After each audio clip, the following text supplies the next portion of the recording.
So some of you know me and some of you don't know me. So for those of you who know me, I apologize for a little bit of repetition, but if you don't know me, then I think it's important for you to know what my biases are up front, so you understand where I'm coming from, right?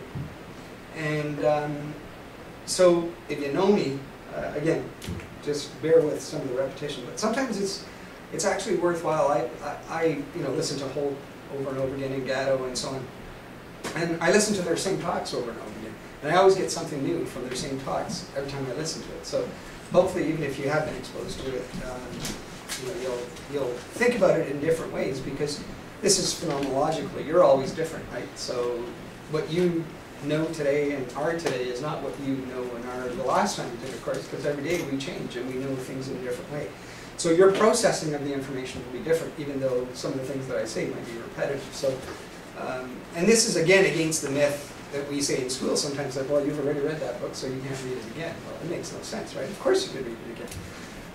Every time you read something, you'll get something new out of it, because even from one minute to the next, we're always changing and we're always different. So anyway, we all have biases about what schooling is all about, and we all have, whether we know it or not, we have a philosophy of education, and our philosophy of education is important to sort of think about, because your philosophy of education essentially guides what decisions you make in people's everyday lived experiences within the context of your own environments, if you're teachers. So for example, if a child swears in your presence, do you send them to the office? Or do you try to get them in trouble for doing so, right? And of course, it depends. What is your philosophy of education? What's your philosophy of when children swear? What do you do, right?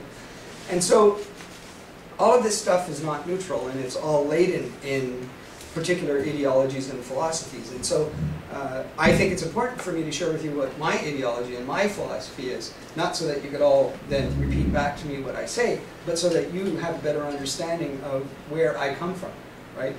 And I think it helps to make a distinction between schooling and education, because those are not the same things, right? Schooling and education are not the same thing. And in fact, the best definition of education comes from John Holt, and John Holt talks about how living is education. So as you live your life every day, you become educated. And as people like John Taylor Gatto suggest, that the more schooling you have, the dumber you become. And I think that's absolutely right. And so, I don't like school. It's quite frank, simple as that. And I think schools do a lot of damage to children. And I guess my big thing is that children are the last acceptably oppressed group within the world we live in. And you can do things to children that you would never do to an adult. You can speak to children in ways you can never speak to an adult, and so on. And as the title of John Taylor Gatto's book is, he has a book titled The History of American Education, and then the subtitle is An Intimate Investigation into the Prisons of Modern Schooling, right? And I think that's a fair thing to say, that schools are like prisons.